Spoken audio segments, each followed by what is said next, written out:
Join lifelong Star Wars fans Lauren and Steph as they dive into the world of Star Wars fan fiction, discussing a new fic each month, breaking down the writing style, characters, canon relationship, and more. This is your source for Star Wars fan fiction recommendations. So come on and find out why it's one hell of a fanfic. Hey y'all, and welcome to One Hell of a Fanfic. I'm Steph, and this is Lauren, and every month we cover a new Star Wars fan fiction. How are you doing this month, Lauren? I'm doing good. As I say every month, I can't believe we're already here again. But I'm excited to talk about this fic. It was a little bit of an emotional roller coaster, which that's another thing that I say a lot, but this time I really mean it. So I'm looking forward to getting into it. Yeah, this one had a good twist to it that I thoroughly enjoyed. This month we read What You Are, Where You Come From. And I'm not entirely sure why it's called that, personally, but here you go. Very common with fanfic titles. Sometimes you don't always know where the title is from. We read a story from an author that we'd already read from. It was HiNerdsItsCat. This fic was written back in 2019, and it's like 6,800 words. I finished it in, I don't know, a half hour. There's no spice in this. I mean, I guess there was a kiss. So we'll give it maybe a 1. We'll give it a 1 on that spice level. It's alternate universe or alternate reality or universe, right? Yes. I'm gonna lump this into tropes where I just don't never know. Well, and it's also the interesting thing too is even though it's canon divergent, but there's a lot of stuff that still does follow canon. Like it's almost like they kept everything from canon that they could, and then we have one major thing that was changed. So that was kind of interesting how they did that. But okay, so with tropes, the trope that we have, the main one is fix it, which we say that it's not a perfect fix it. It's not the kind of fix it where everything's all rosy and everything's fine and nothing bad happened. It's not necessarily that way, but I would still technically call it a fix it. Yeah, definitely. Also, I did get the title of that other fic that we read by HiNerdsItsCat. The one that we've read before is called The More You Tighten Your Grip.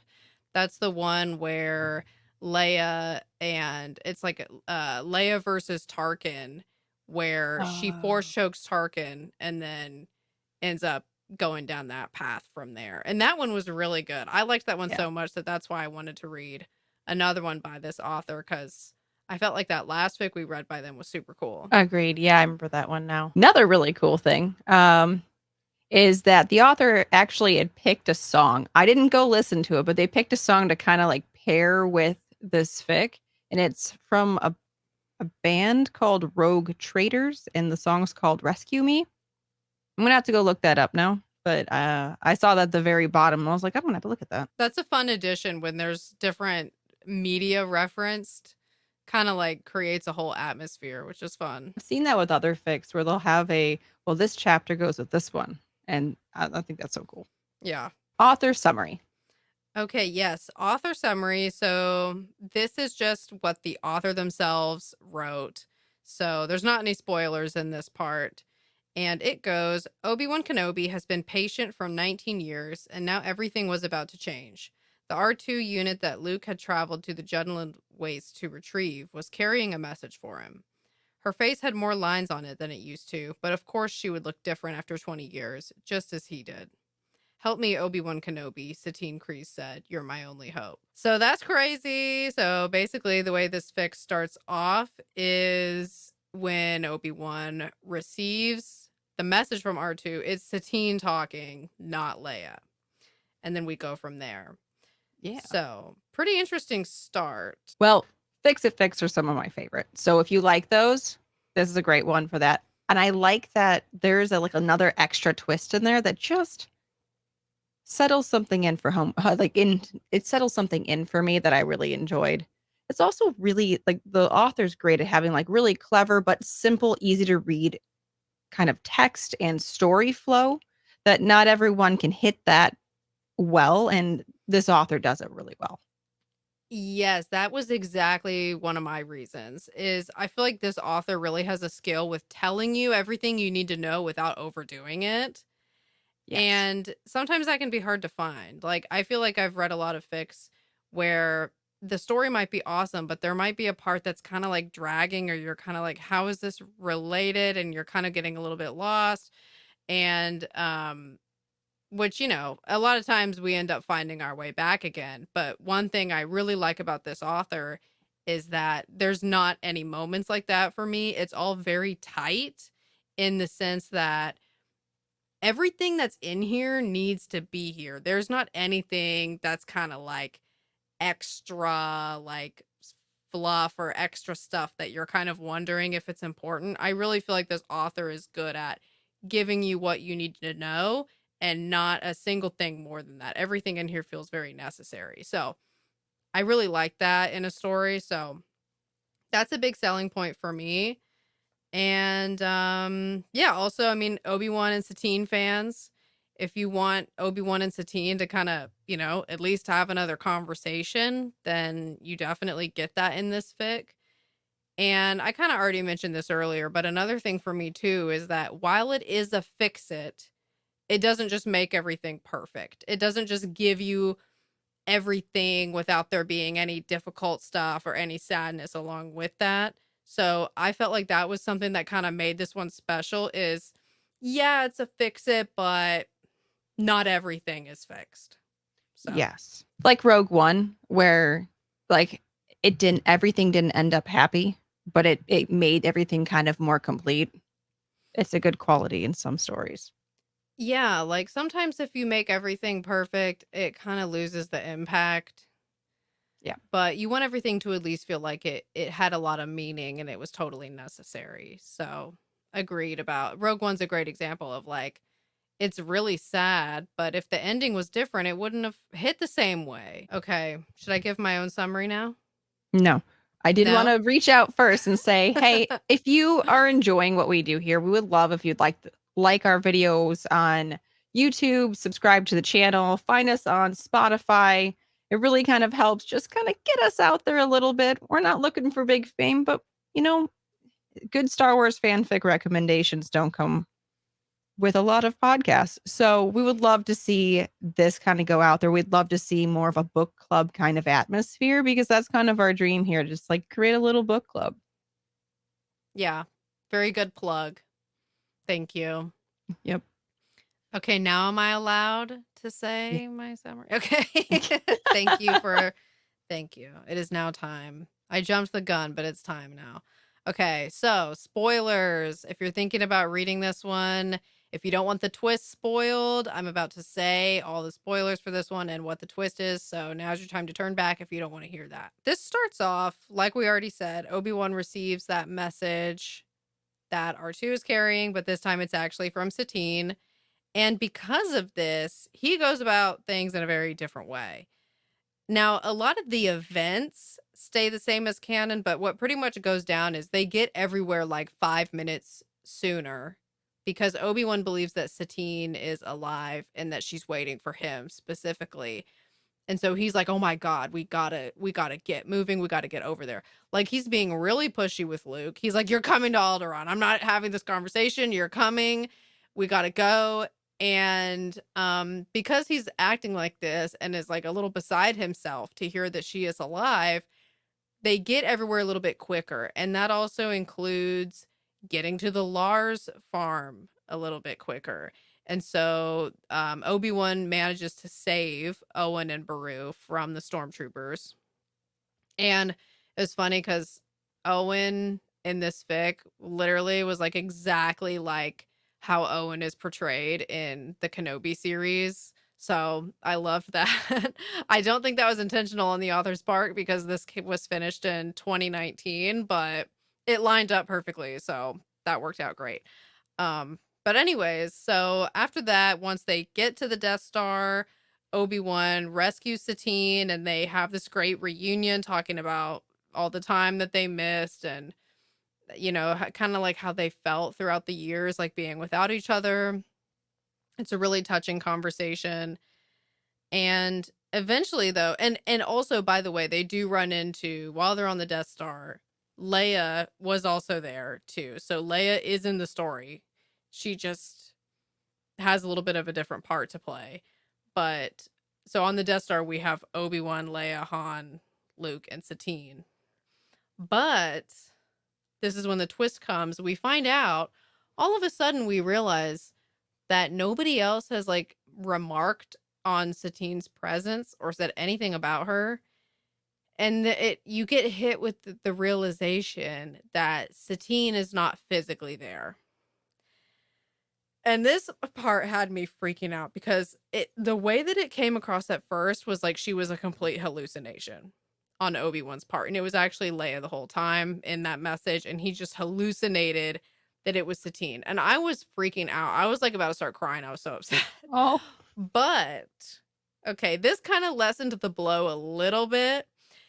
It's not a hallucination. It's actually Satine's ghost. So we do find out it is the conversation that they're having is real. It's not just completely in Obi-Wan's head, but she's not alive. It's a ghost appearing to him. And there's a little comment made when he's kind of trying to reason with himself about how could this be happening, that, maybe he just assumed that only Jedi could be Force ghosts and nobody else could do it, but maybe in actuality other people could do it as well, and you don't have to be a Jedi to be able to do that. So that's pretty much how it's explained as to how she could be appearing to him this way. But yeah, so Satine did die when Maul stabbed her. And she explains to Obi-Wan that the reason that she appeared to him like this and allowed him to think she was alive is because she knew that if he felt that way, then he would have a much more of a sense of urgency with getting to Alderaan and getting this handled, because then there's like a personal connection to it for him. It's not just about the rebellion. So they do get to have kind of like a final conversation. She assures him that she's always with him. She says that awesome line, "Nobody's ever really gone." And yeah, so sad. But I was glad that at least it's a ghost. So I was at least thankful for that. But yeah, so that's pretty much the end of the story. Was, she did this to try to get him to, do the right thing, hurry up, get where he needed to be, and I guess save lives in the process, really. Right. I'm under the impression that maybe the Force decides who gets to be a ghost. And the Force decided that, hey, this needed to happen this way. And they're like, who's going to fix this? She's going to fix this. Right. She's gonna do what needs to be done here. Yeah. Right. She's going to get through to him. I like that in the story. She even kind of mentions what actually happened in canon. Like, if I didn't do this, all of these things might happen. But us, on the other hand, who've seen this for years, went, oh, very clever. Yeah, I liked that little addition. That was cool. More clerical things here. We talked about what it's about, and this is in third person. And what characters do we see? We saw all the normal characters that you'd see during that first initial opening scene that we saw. We have Obi-Wan, Luke, Leia, Han, Chewie, R2, 3PO. We just got the addition of Satine. It's the only difference. There was also a mention of Force Ghost Qui-Gon at the very beginning, but he's not actually on the page. No, I forgot about that. Yeah, anytime there's a Force Ghost Qui-Gon anything, I have to say something, but yeah. Well, and speaking of Chewie too, one thing that made me laugh in this is, like I was saying earlier, how the author kept a lot of the stuff from canon, like pretty much everything that they could keep, they kept, even down to Leia going, "Can someone get this walking carpet out of my way?" Yes. That had me laughing. I was like, she still said it. Awesome. It's perfect. It really truly was just a glimpse of that scene, how it could be just a little bit different. Okay, what reactions did you have as you were reading this? A lot of the similar ones that you were having, like the ups and the downs and the roller coaster of it all. I was like, yay, Satine. And then after a while, I was like, something's up here. This is too happy. I didn't see it coming at all. I was completely surprised. That was going to be the question I was going to ask you. I was going to ask you, like, when did you realize it? the moment it was revealed and not a second sooner. I couldn't That's believe it. perfect. Yeah. That I was like, I'm sure that's exactly what the author wanted. One of the things I kind of noticed is that the story for me felt a little rushed. Like you said, it's very concise to the point. It just this happened, this happened, this happened in a well written way. It didn't feel abrupt, but it did feel very fast moving.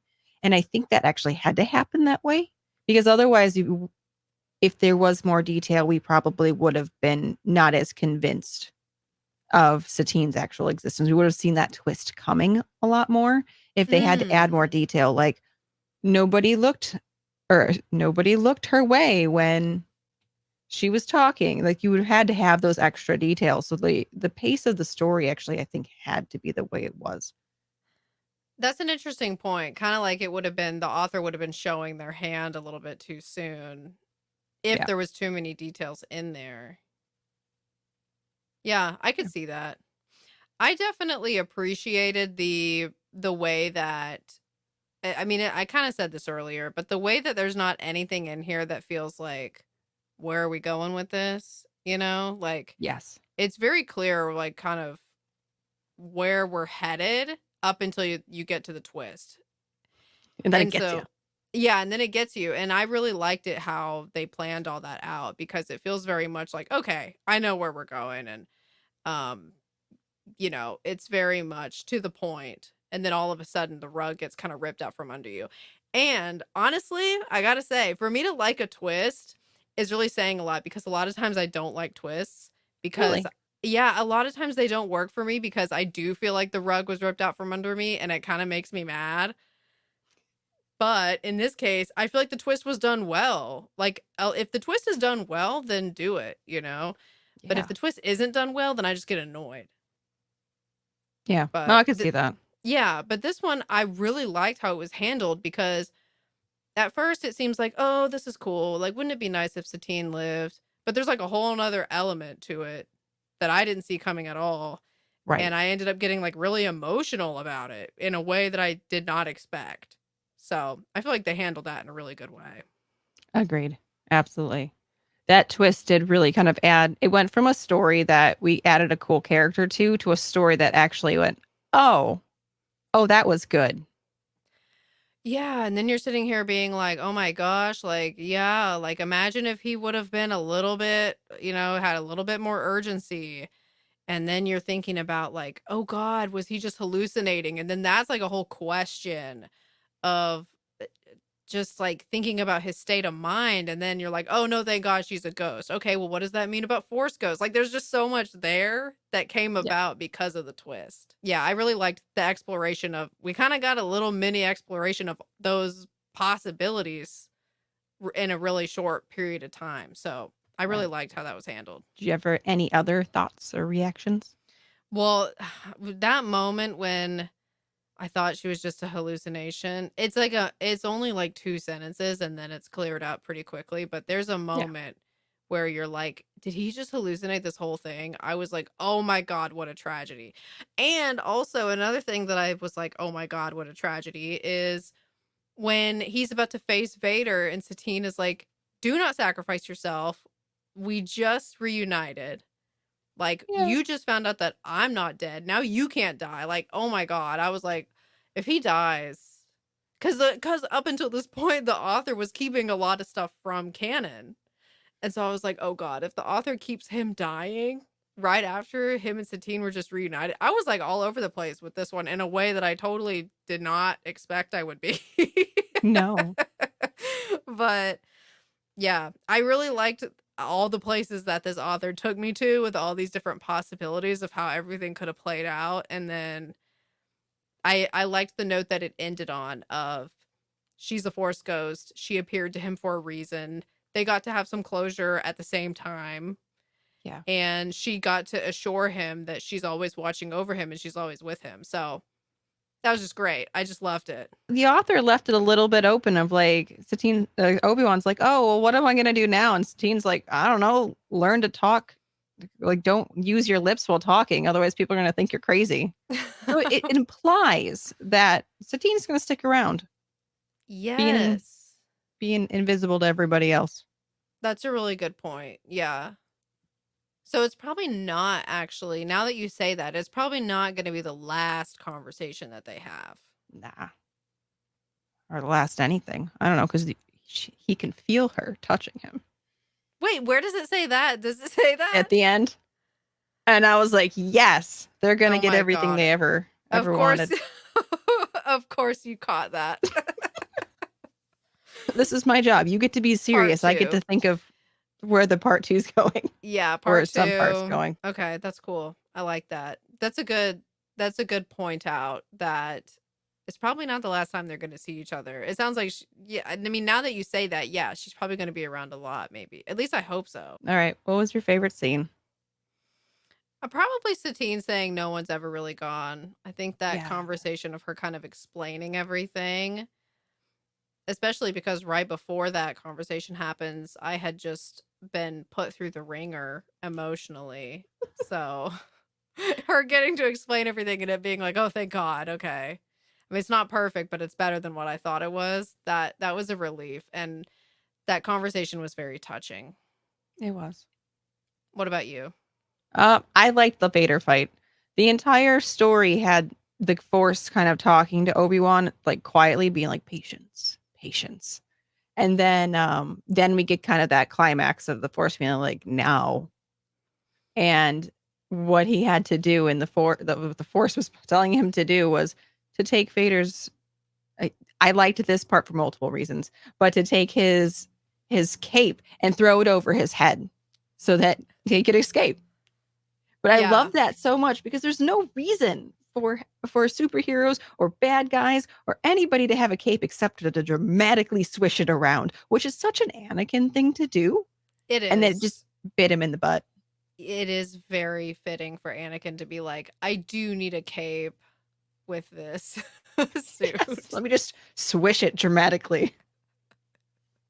And I then yeah, love the that. Force is like, all right, now take his hubris here or whatever and just use that against him That's and very escape. symbolic. I also liked in that scene too when the author is describing why Obi-Wan and Vader were moving so slow in that fight. Like their age caught up with them. They hadn't done this in a while, but they were going pretty slow, but that meant that it was even more important to not miss. Yeah. And then there was something that Obi-Wan thinks to himself. I think it's when the Force says patience again, and Obi-Wan's like, "Yeah, I can't go any slower than I'm already going." Yes.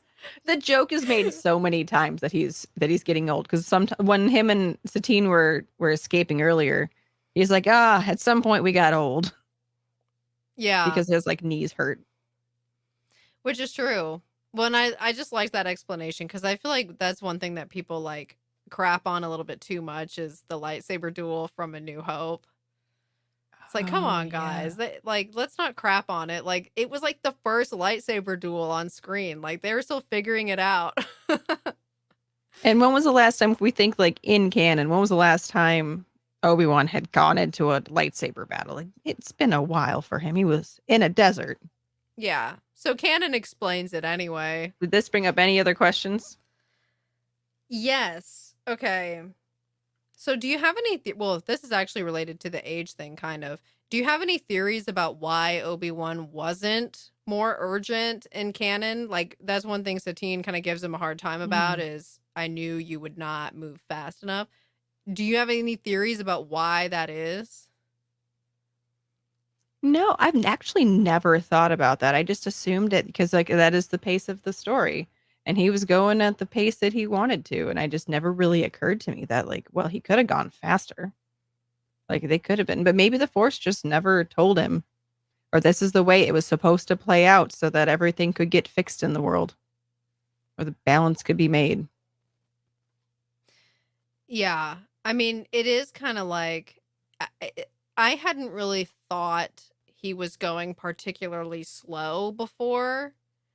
But once this author kind of pointed it out, I was like, yeah, there was some times that he probably could have like moved the process along a little bit quicker. Then on the other hand, it's kind of like I think he wanted Luke to want to come. That's a good point. Luke just kind of like, yeah, just go along with it in the story. That was like one of the few unbelievable points for me. And I was like, what? He's like, no, I can't go. I have things to do. And Obi-Wan's like, no, you're going, kid. And then like we just moved on. But it had to happen for the story. But I don't foresee that going that way in canon. Yeah. I think in But he did canon, want to Luke would leave. be like, yeah, he'd be like, you are a stranger to me. I'm not like, you can't just yell at me and make me come on your ship. Right. I guess in canon, he had to kind of convince him. So It's true. But he did want to leave in canon. He wanted to go do what? Go to some academy or race. He did. There's something he wanted to be a pilot. Maybe I forgot. yeah, he wanted to go to the Imperial Academy at first. And Owen was kind of dragging his feet on it because he wanted help on the farm. So Luke had been wanting to leave even before he met Obi-Wan. I Yeah. think the thing that kind of made Luke be like, whoa, hang on a second, is all the stuff about the Force and all that. That made him kind of be like, I don't know if I can be a Jedi. Like, I just Yeah. wanted to kind of go somewhere else, not embark on like a spiritual transformation like right now. Oh, right. Yeah, I guess Obi-Wan had to kind of finesse that conversation a little bit in canon for it to actually end up working out. Well, anyway, it worked in both. Cool. Well, should we talk about what we're reading next month? Yes. Yes, I think so. I picked it this month. So we are reading Fireside Conversations Between Ben and Ray by It's Lauren May. And it's a little over 8,000 words. It's general audiences, so nothing spicy for this one either. It's a Raylo, and it's post TFA, so we'll see how it like where they go with that. And it had the little bit we have. Like we didn't write down too much of a summary, but it's they talk about their force bond. And the Force bond, that's always something that I like when fanfic explores, because I feel like the explanation we got in canon is kind of like, you know? Which So leaves it's fun so when, much open for fanfic to explore. yes, exactly. And I feel like fanfic goes into a lot more detail explaining it, which is very nice. Where can people find us online?